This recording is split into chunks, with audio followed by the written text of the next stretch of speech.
రాణిగారి లక్షవత్తుల నోము. తెనాలి రామకృష్ణ కథ.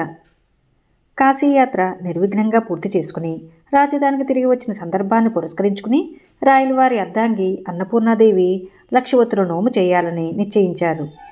అది కార్తీక మాసం, శివకేశవులకి ప్రీతికరమైన మాసం.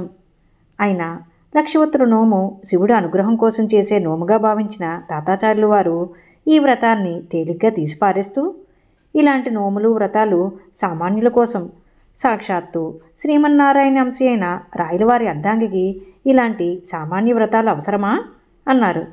అన్నపూర్ణాదేవి మనస్సు చివుక్కుమంది. అయినా రాజగురువుని ధిక్కరించడం సభ్యత కాదని మౌనం వహించింది. అది గ్రహించిన రామకృష్ణుడు కల్పించుకుంటూ, అవసరమే స్వామి, ఇది అనాదిగా వస్తున్న ఆచారం. పైగా అప్పుడప్పుడు ఇలాంటి వ్రతాలు నోముల ద్వారా రాజమందిరాల్లోని వారు సామాన్య ప్రజల మధ్యకి వెళ్తే వాళ్ళు సంతోషిస్తారు, సత్సంబంధాలు వృద్ధి చెందుతాయి. కనుక అన్నపూర్ణాదేవి లక్షవత్తుల నోము ఆచరించటం అవసరం అని చెప్పాడు. ఆ మాటలతో రాణిగారి ముఖం వికసించింది. అది గమనించిన రాయలవారు నవ్వి, ఆచార్య, రాణిగారి నోముకి తగిన ఏర్పాట్లు చేయించండి అని పలికారు.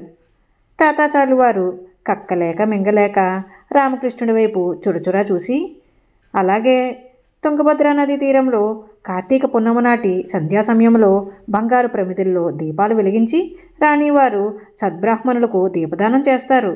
బంగారు ప్రమిదలను చేయించండి, బ్రాహ్మణుల్ని మేమే ఏర్పాటు చేస్తాం అన్నాడు. అనుకున్నట్లుగానే పున్నమ నాటి సాయం సంధ్యా సమయంలో రాయలవారితో కలిసి మహారాణి అన్నపూర్ణాదేవి వారు తుంగభద్రా నదీ తీరానికి విచ్చేశారు. అక్కడ ఎదురైన ఘటనను గాంచి రాయలవారు విస్తుపోయారు.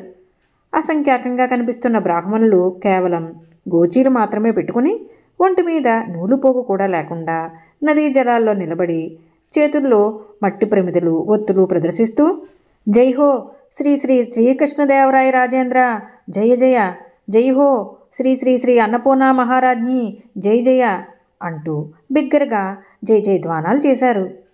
గోచీపాతలు తప్ప దాదాపు దిగంబరంగా కనిపిస్తున్న బ్రాహ్మణులు జై జయ ధ్వానాలు చేస్తూ ఉంటే కారణం ఏమిటో గ్రహించలేక నిశ్చేష్టుడయ్యాడు తాతాచార్యులు వారు.